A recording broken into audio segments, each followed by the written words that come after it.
Bonsoir à tous et bienvenue dans cette émission spéciale consacrée à la question sahraoui. Il y a eu beaucoup de rebondissements depuis le 13 novembre dernier dans les territoires sahraouis, notamment lors du lancement d'une opération militaire dans la zone tampon de Guerguerat, suivie de l'annonce fracassante de l'ex-président américain Donald Trump, reconnaissant la prétendue souveraineté du Maroc sur les territoires sahraouis occidentaux. Parmi les stratégies adoptées par le régime marocain, le lobbying et la désinformation.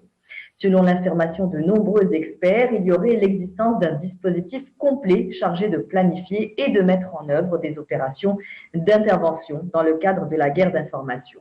Un subterfuge pour détourner l'attention du peuple marocain.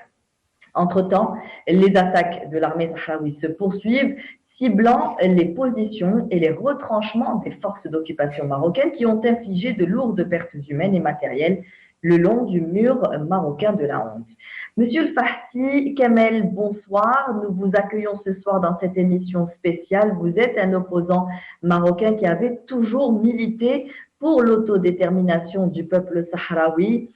Pouvez-vous nous donner, avant d'entamer ou d'entrer dans le vif du sujet, aujourd'hui les conditions de vie du peuple sahraoui? Le royaume chérifien bafoue toutes les règles des droits de l'homme, en l'occurrence vie précaire, vie d'exil, sous l'œil complice de la communauté internationale.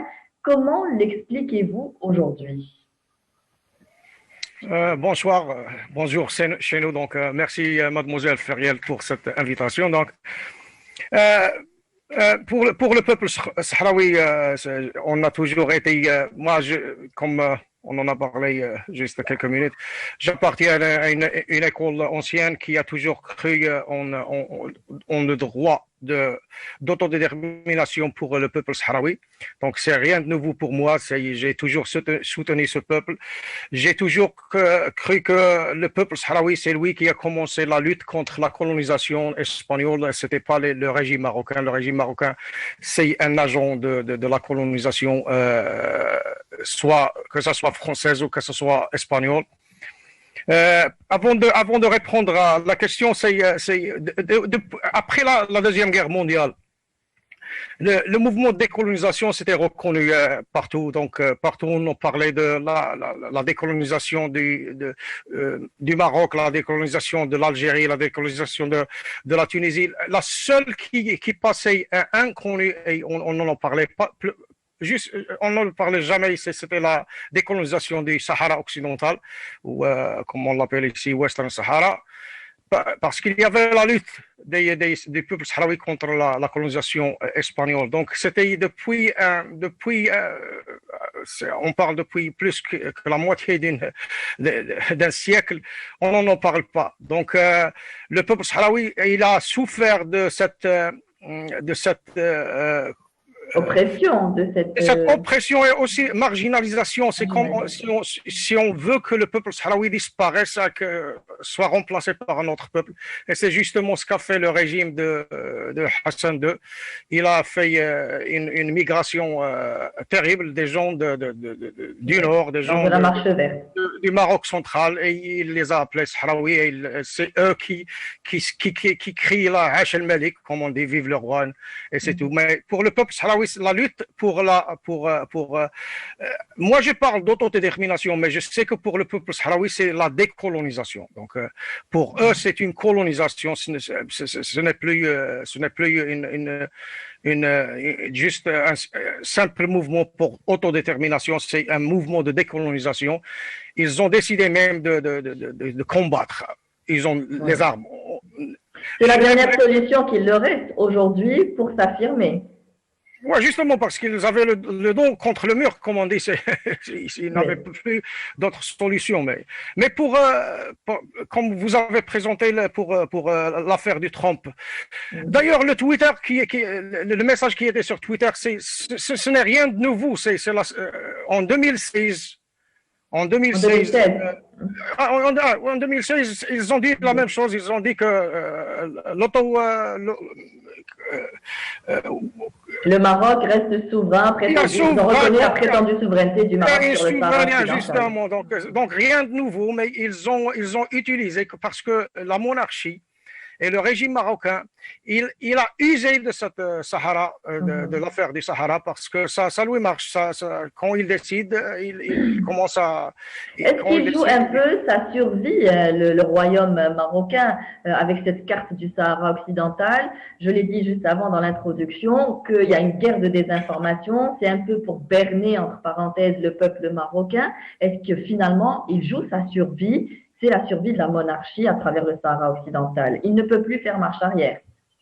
Bien sûr, parce que le régime, surtout, on parle depuis ce qu'on appelle le printemps arabe. Le régime marocain sous la souveraineté de Moïse, il a perdu toute légitimité parce que cette face qu'il a, bien ce masque qu'il a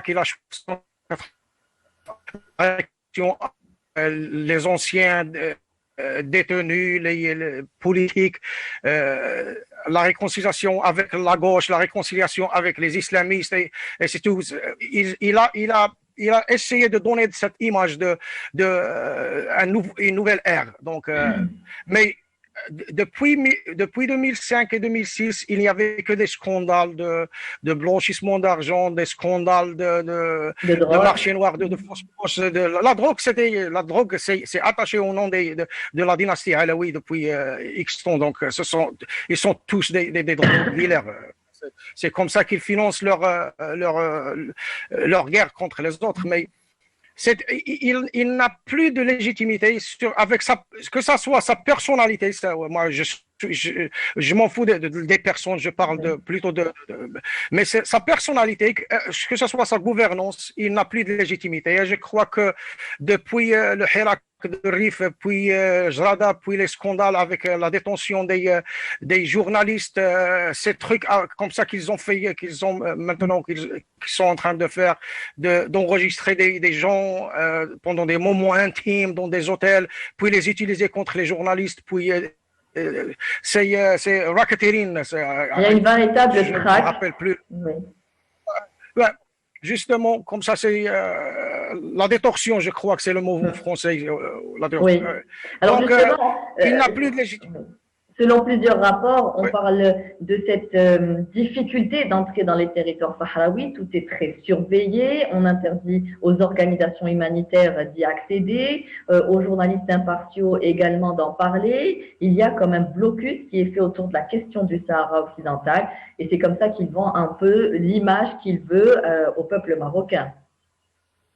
Oui, justement, je le dis que justement après la Deuxième Guerre mondiale, c'était un nouveau monde, c'était un nouveau système dans le monde. Donc, ils ont supporté les gens qui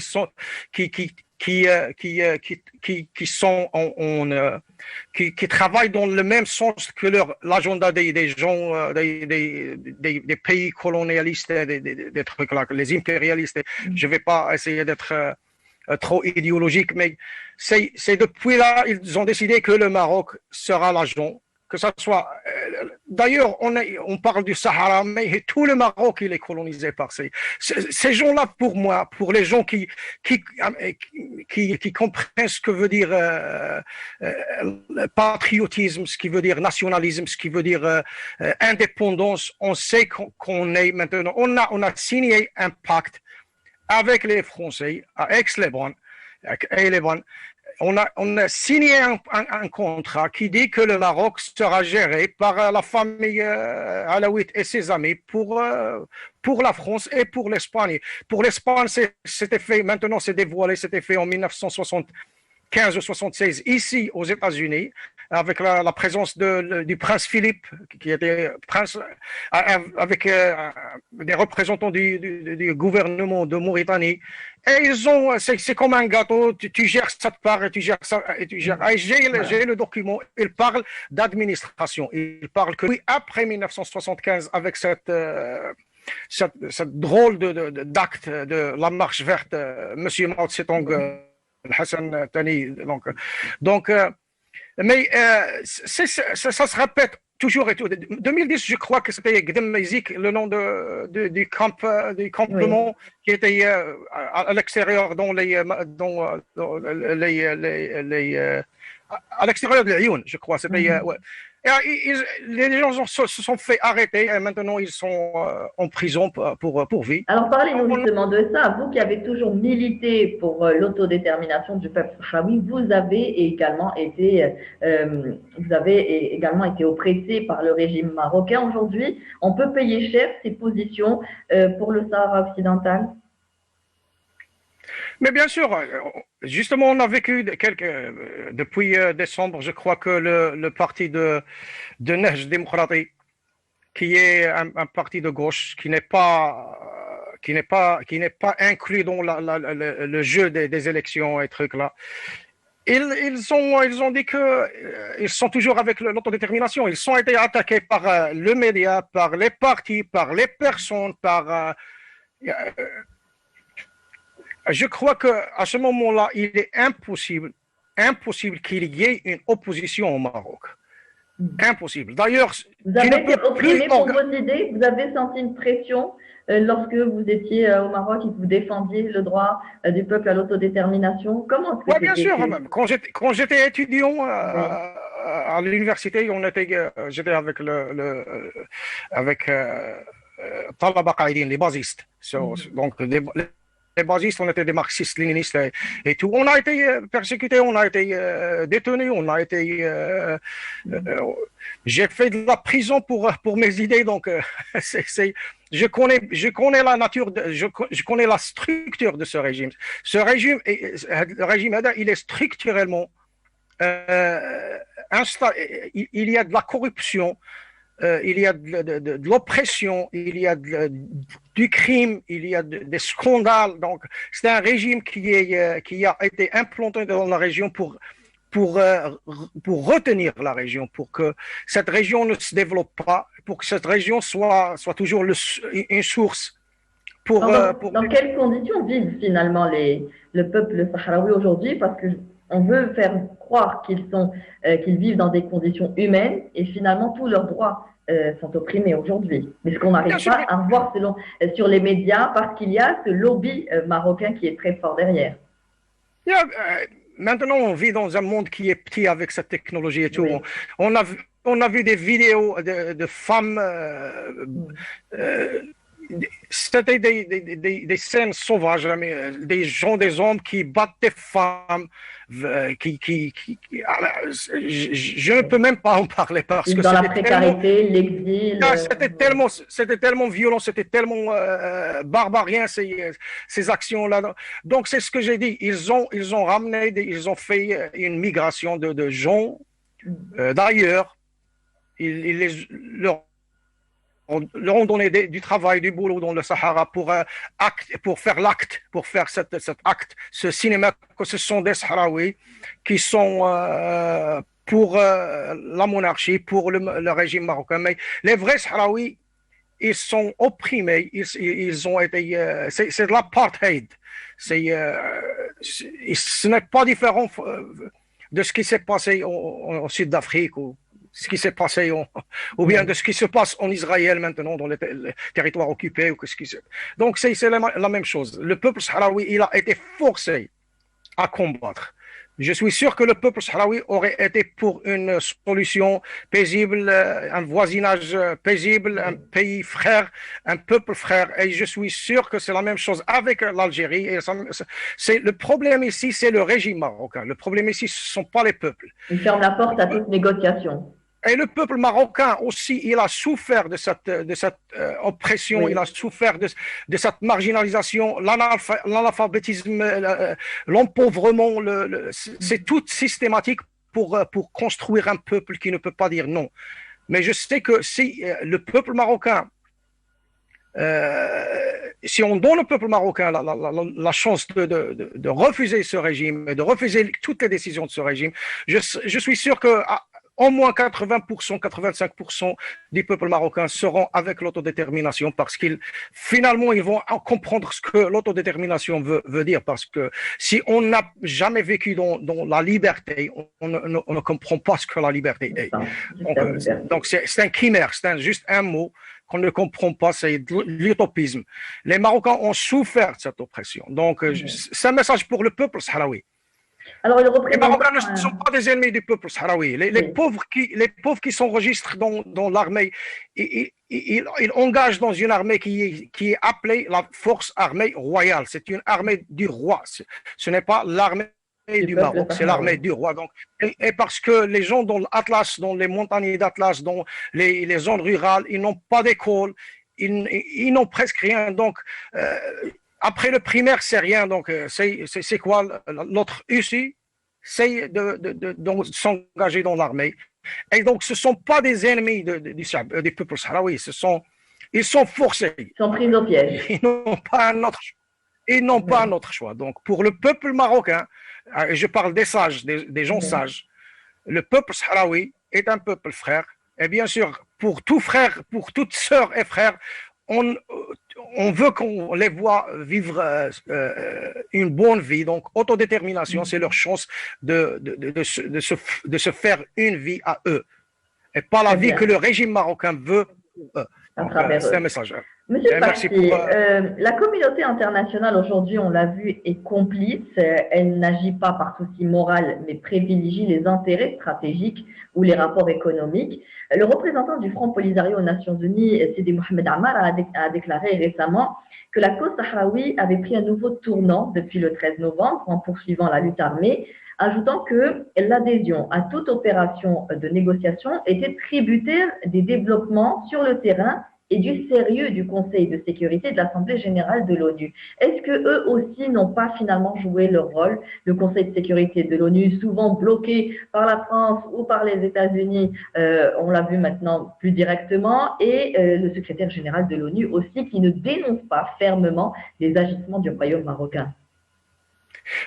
Ça va revenir à ce que j'ai dit au début parce que moi je suis convaincu que c'est la raison parce que après la guerre mondiale, la deuxième guerre mondiale, plein de politiques internationales ont été décidées et ont été tracées pour un long futur. Et on le vit. Toujours. Sur les intérêts rien n'a changé sauf la chute du camp Est des communistes, bien socialistes, c'est-à-dire l'Union soviétique, et puis la Chine n'est plus socialiste.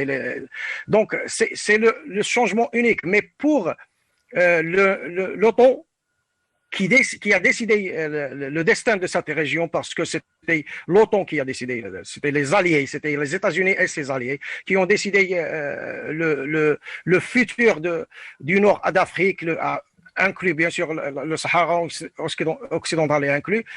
Ils ne veulent pas régler l'affaire du Sahara occidental parce que ça ne va pas leur profiter finalement. Ce n'est pas consistant avec leur propre agenda. Donc, oui. Donc ils veulent que ce problème soit éternel.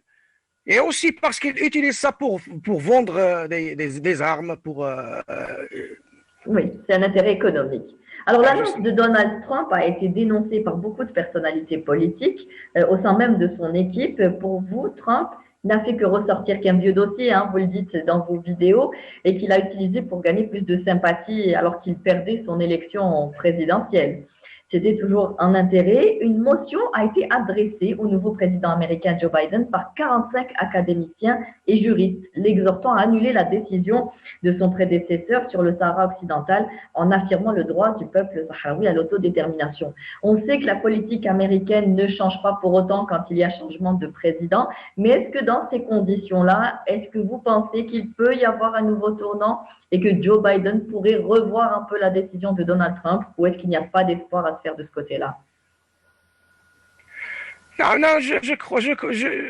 moi je suis optimiste de ce côté-là parce que Joe Biden, il est en train d'éliminer presque toutes les décisions que Donald Trump a fait parce que Donald Trump, c'est un totalitarien. S'il était né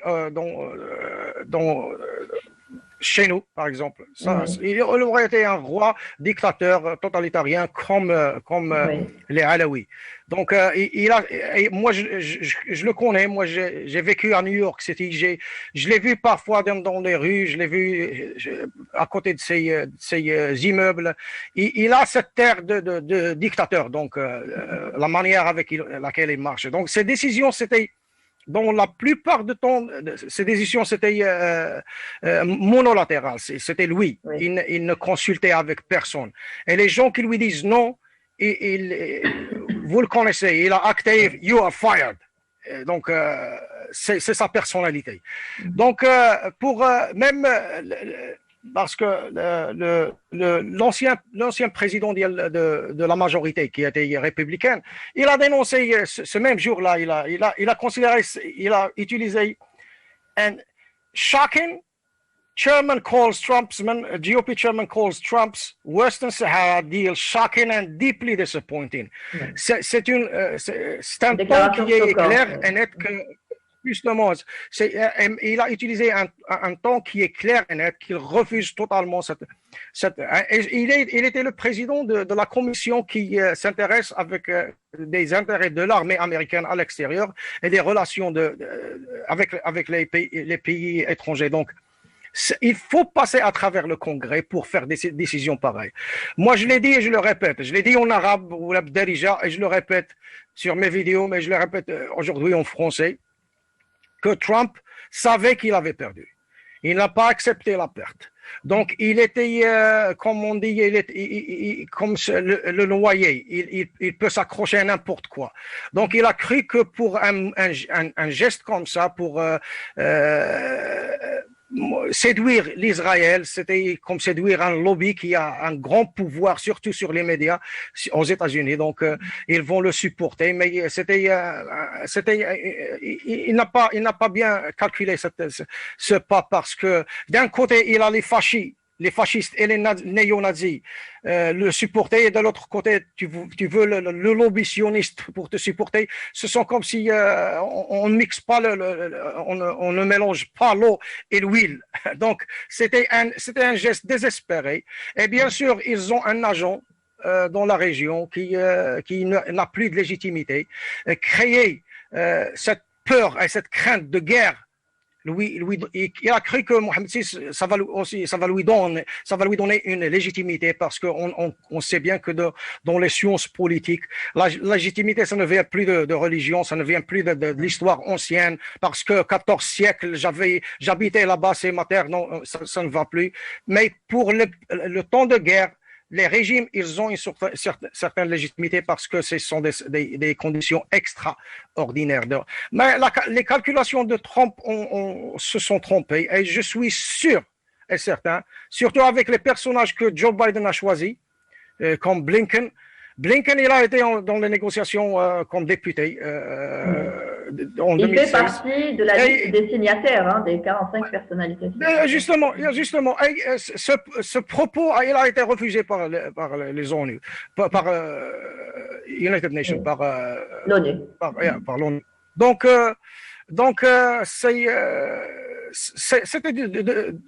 c'était un jeu ou un pari, mais c'est un pari qui est perdant. Donc, alors, on pense, vous qui êtes optimiste en tout cas, on peut croire que la question sera étudiée par le nouveau gouvernement américain. Le prochain ministre américain à la Défense, Lloyd Austin, a indiqué qu'il allait examiner de près la question du Sahara occidental. Il répondait à une question du sénateur James Inhofe. Le sénateur a relevé que les États-Unis, l'ONU et l'Union africaine ont tous soutenu le droit des Sahraouis à s'autodéterminer et accéder à l'indépendance. On suivra bien sûr l'évolution de la question plus tard.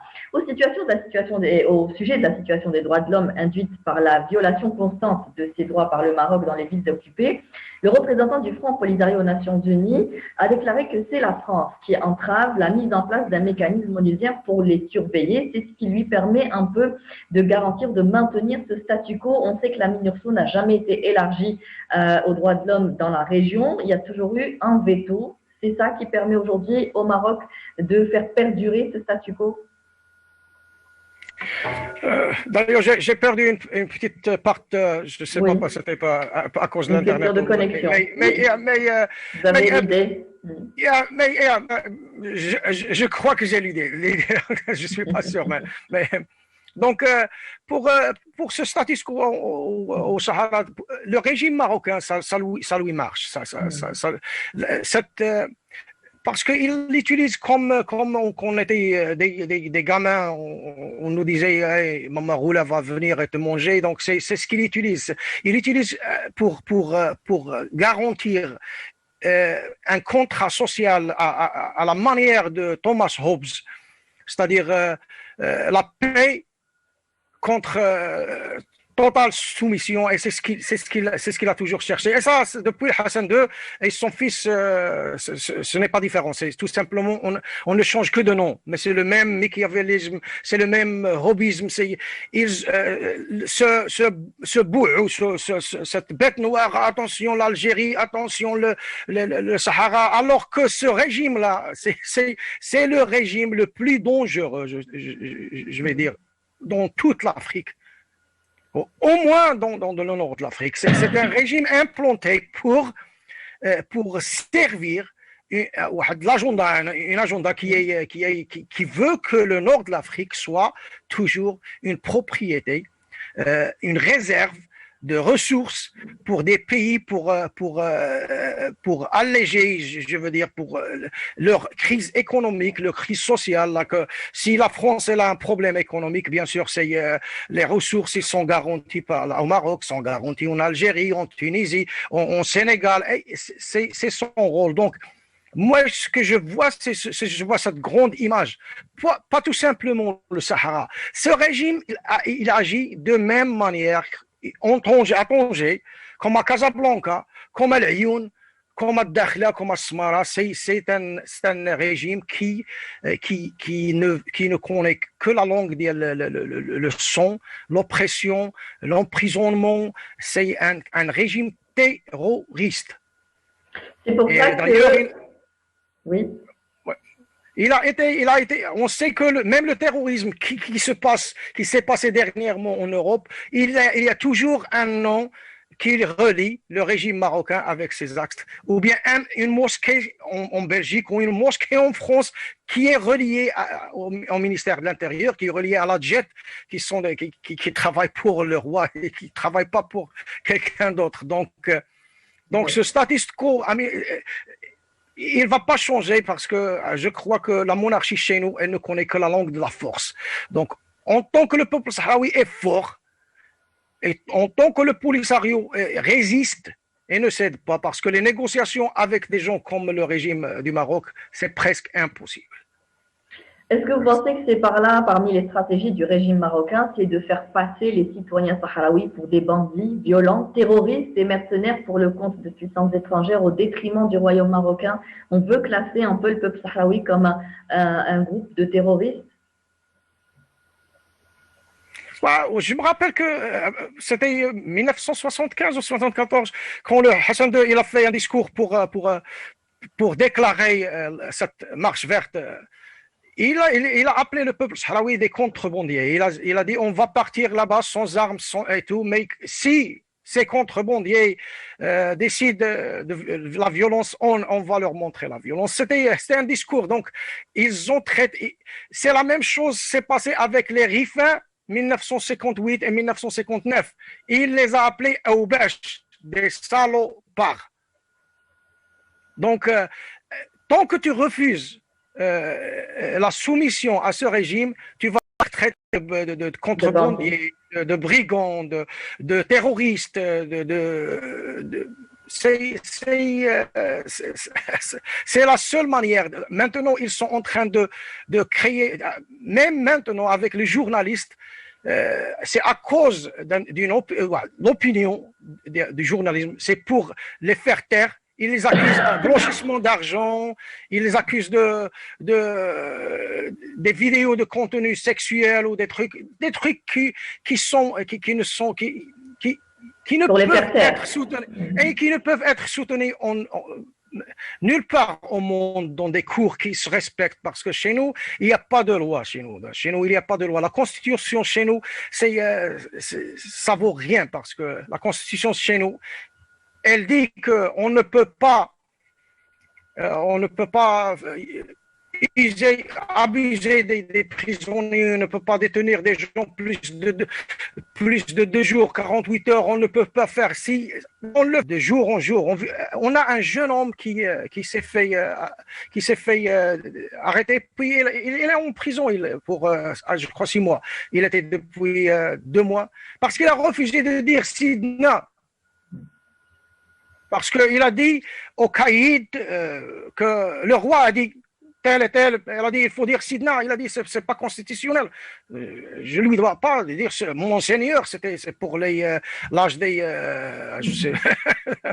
Oui. Donc, là, c'est le régime marocain, c'est le régime marocain. Le problème est le régime marocain. Le problème, justement. Alors, Monsieur Farsi, pour revenir à la position de la communauté internationale, un diplomate étranger avait déclaré que le secrétaire général des Nations Unies, Antonio Guterres, se garde bien de dénoncer les agissements néfastes des Marocains, même dans ses rapports au Conseil de sécurité, et les blocages pour empêcher Horst Kohler, l'ancien envoyé spécial de l'ONU, de faire son travail.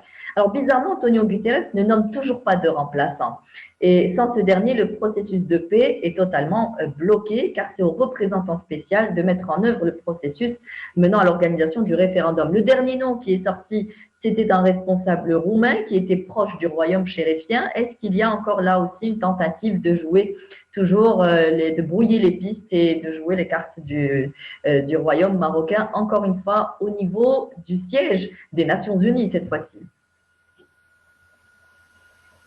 Ouais, je crois que oui. Est-ce qu'il ce serait une erreur de le réélire? Antonio Guterres est en train de se présenter pour un nouveau mandat. Est-ce que ce serait une erreur de réélire Antonio Guterres à la tête des Nations Unies, puisqu'il n'a pas apporté finalement de nouvelles démarches, de nouvelles tentatives allant ou menant vers l'autodétermination du peuple sahraoui? Pour le peuple sahraoui, c'est peut-être une erreur, mais je ne peux pas juger l'homme parce que c'est l'ONU, ça traite tout ce qui est relié dans le monde. Et je sais que l'ONU, c'est pas parfaitement un établissement indépendant. Donc, mais c'est le régime mondial. Le régime mondial, il y a des pouvoirs, il y a des pays qui sont trop forts, qui contrôlent tout. Donc, je crois que Guterres ne peut rien faire de lui-même s'il n'a pas le feu vert des chefs, des vrais chefs. Donc, je ne peux pas dire que ça serait une erreur de le réélire pour des trucs. Il a fait pour d'autres causes, il a été bien, mais pour le peuple sahraoui, c'est une affaire plus grande que Guterres. Je le dis, c'est une affaire qui a été systématiquement planifiée depuis la Deuxième Guerre mondiale. Cette région, il doit y avoir un territoire indéterminé pour que les régimes qui entourent ce territoire soient conscients qu'à chaque fois, on peut l'utiliser contre vous. Donc, ils nous contrôlent avec ça, et le régime marocain nous contrôle avec ça. Donc, je ne peux pas dire que ce serait une erreur, mais pour le peuple sahraoui, s'ils disent que c'est une erreur, je vais dire que oui, je comprends pourquoi. Donc, non, ils ne disent pas que c'est une erreur, mais je vous pose la question, puisque c'est conditionnel. Je dis, s'ils disent qu'ils sont contre, je pourrais comprendre, parce que justement leur cause, elle est presque n'a pas été bien défendue. C'est stagnant. C'est stagnant, ça va. Et le peuple sahraoui, il paye de sa liberté, il paye de sa dignité, il paye de sa. Ils sont en train de payer parce que ce soit les gens qui sont dans les camps à Tindouf, que ce soit les gens qui sont dans les territoires occupés par le Mkhzen, c'est la même situation. La liberté, ça n'a pas de prix. La liberté, c'est un sentiment qui est hors marché, qu'on ne peut pas retrouver ailleurs. Anyway. Alors, quand aujourd'hui on voit que la communauté internationale tourne un peu le dos, ou en tout cas fait la sourde oreille pour toutes les revendications du peuple sahraoui, que lui reste-t-il comme solution? La lutte armée ou se tourner vers l'Union africaine? Quelles sont les solutions qui s'offrent aujourd'hui à la cause sahraoui?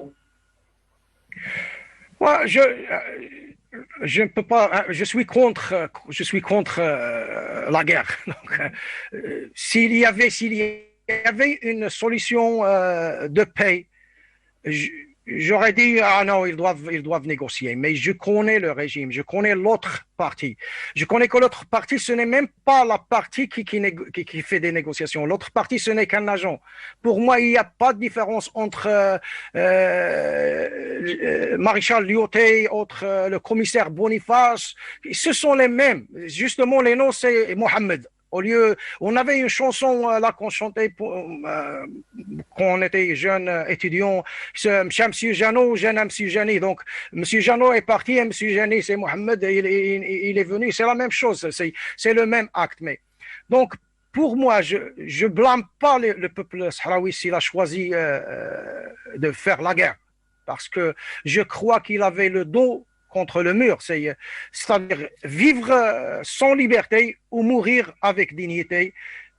Moi personnellement, je préférerais si j'étais in their shoes, si j'étais en leur position, si l'autre choix c'est de vivre sans dignité, je vais choisir de mourir, vivre sans liberté, sans dignité, de mourir défendant ma liberté et ma dignité. Et je crois que le peuple sahraoui jusqu'ici a montré une bravure impeccable, une bravure qui est exemplaire. Donc, ils ont une cause, comme on dit, ils ont une cause qui est juste, alors que l'armée du roi, ils n'ont pas une cause, c'est un métier. Et on a vu que même des soldats, des soldats retraités qui ont fait une protestation devant le Parlement, ils ont arrêté. Et leur leader, il a eu 2 ans de prison parce qu'ils ont demandé meilleures conditions de retraite. Ces gens-là, ils vivent dans des bidonvilles, ils vivent dans des trucs là impossibles. Je comprends pas comment les soldats maintenant ils défendent un régime qui les traite comme des vauriens, qui les traite comme des Kleenex. Ils les utilisent et les jettent. Donc c'est incroyable, incroyable. Mais pour moi, je crois que connaissant bien la nature et la structure de ce régime-là, je vais dire que la négociation, c'est impossible, mais il faut pas perdre la confidence dans les établissements internationaux. Donc, il faut poursuivre ce que l'ONU décide parce qu'ils sont nuls dans le droit international. D'ailleurs, Robert Malley, qui a été conseiller auprès des présidents américains Barack Obama et Bill Clinton, avait assuré que le président Trump s'était distingué par sa politique du troc, une sorte de marchandage où les transactions sont faites non sur le plan des valeurs, mais sur le plan des intérêts matériels, et que la reconnaissance de la souveraineté marocaine sur le Sahara occidental, en échange d'une normalisation entre le Maroc et Israël, n'a pas de sens et que cela avait un impact négatif sur le dossier du Sahara occidental et même pour l'image des États-Unis qui sont censés défendre les droits des peuples opprimés et surtout que c'est inscrit dans l'agenda des Nations Unies comme un peuple non autonome. Cela porte préjudice même aux États-Unis, cette position. Les États-Unis ont perdu cette image pendant la présidence de Trump. Donc, il insultait des autres pays, il insultait des peuples. Même pour les loteries, le visa de loterie, il a dit je préfère que les gens viennent du Norvège et de la Suède, alors qu'ils viennent il a même appelé des noms que je peux pas dire dans cette émission. Et franchement, devant des journalistes. Donc, c'était une période noire de l'histoire des États-Unis. Je dis pas que les autres présidents étaient des anges, mais c'était une période noire que Joe Biden maintenant, il est en train de c'est son premier jour en office, il est en train d'essayer de nettoyer un petit peu derrière. C'est plutôt nettoyer derrière parce qu'il a laissé des déchets politiques derrière lui, Trump.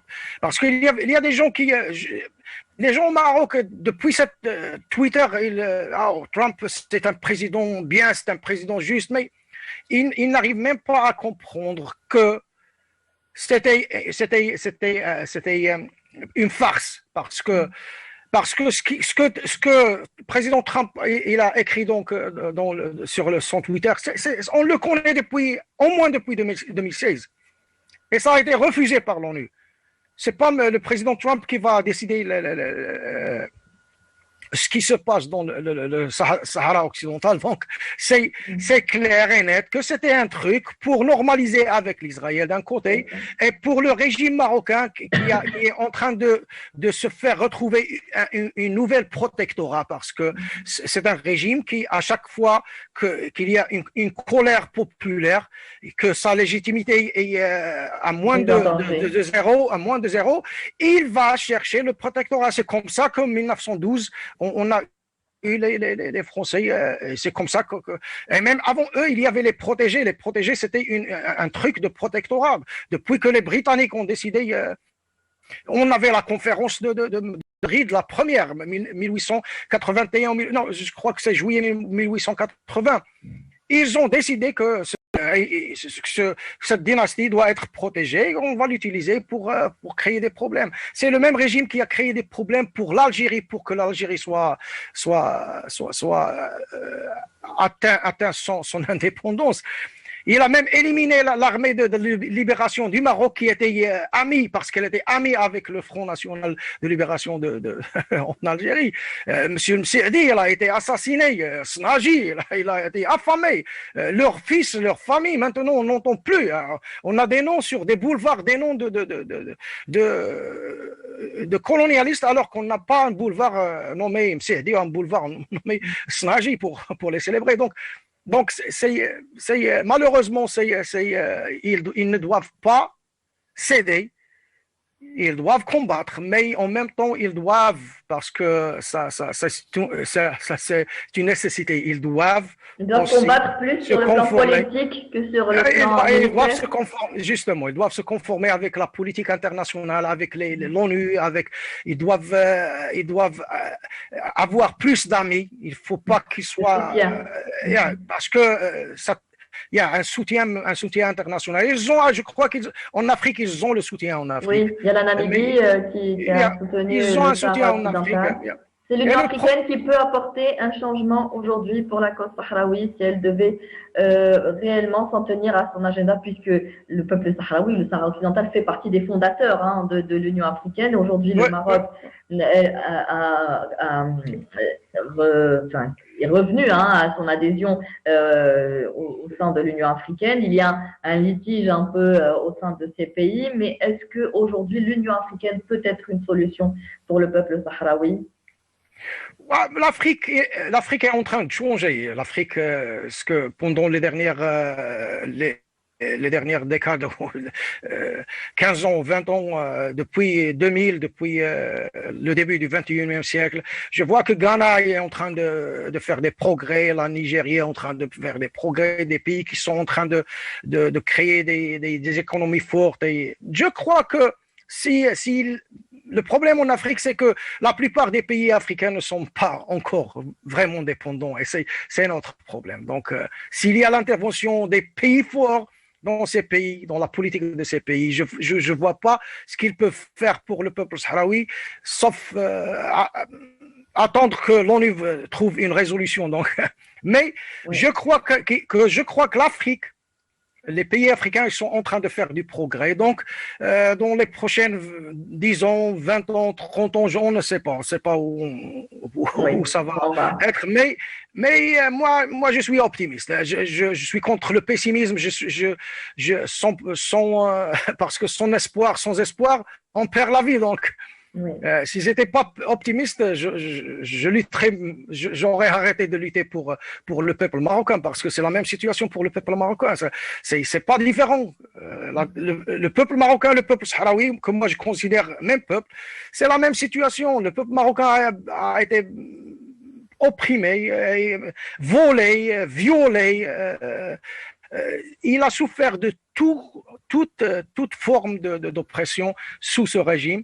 Et dans un pays qui peut faire nourrir un continent, on a 2,7 millions de gens qui sont malnutris, qui souffrent de la malnutrition.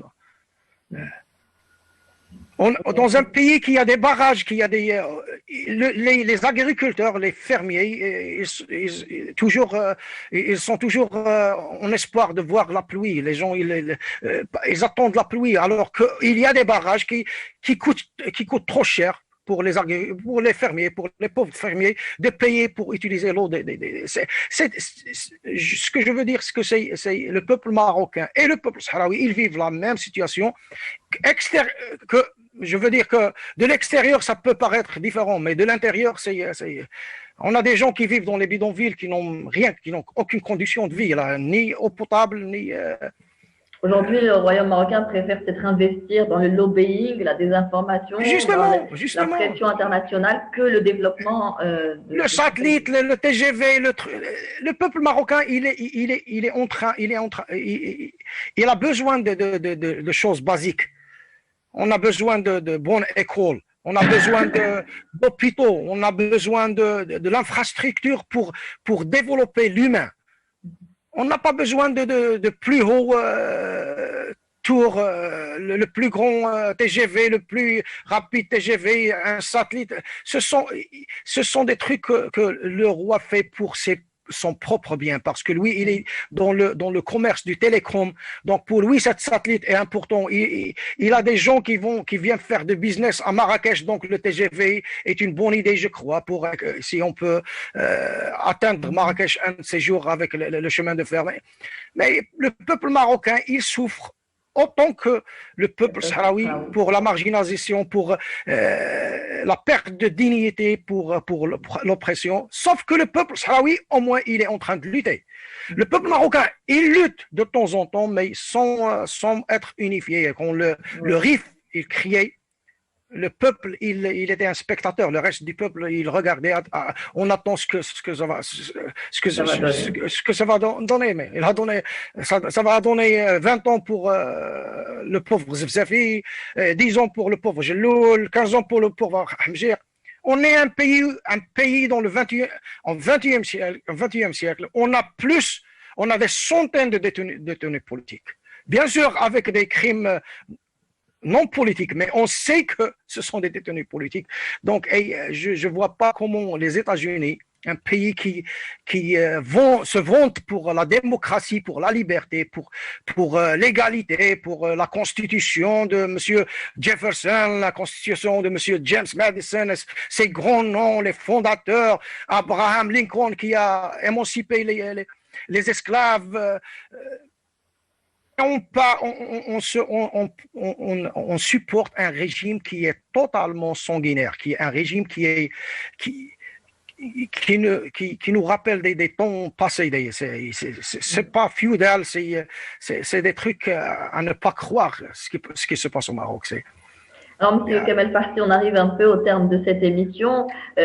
Vous dites que vous êtes optimiste, que vous n'êtes pas pour la lutte armée, même si le peuple sahraoui a dû reprendre les armes aujourd'hui pour défendre sa cause.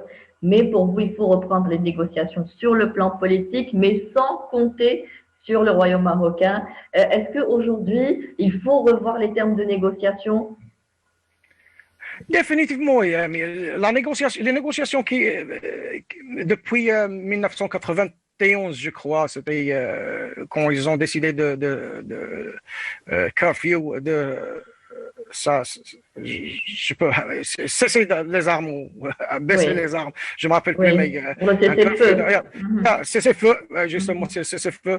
Donc depuis 1991, les négociations n'ont pas été sérieuses parce que ils ne veulent pas que cette affaire soit réglée, c'est tout simplement. Donc il faut les forcer à la régler. Et pour les forcer à la régler, je crois pas qu'il y a une solution paisible. Donc, je ne suis pas contre le fait que le Polisario, le peuple sahraoui, a décidé de prendre les armes pour se défendre, parce que se défendre, c'est un droit humain, je crois.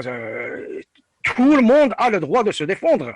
Les États-Unis, dans leur constitution, ils ont le Second Amendment, le deuxième amendement, qui leur donne le droit de se défendre avec des armes contre leur gouvernement. Si leur gouvernement il est contre leur bien, il fait des choses qui sont contre leur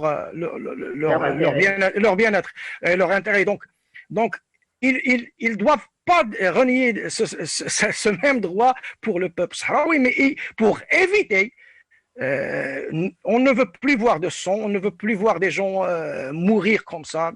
Pour éviter cette situation sanguinante et pour éviter le pire, il faut négocier sur des bases qui sont réelles.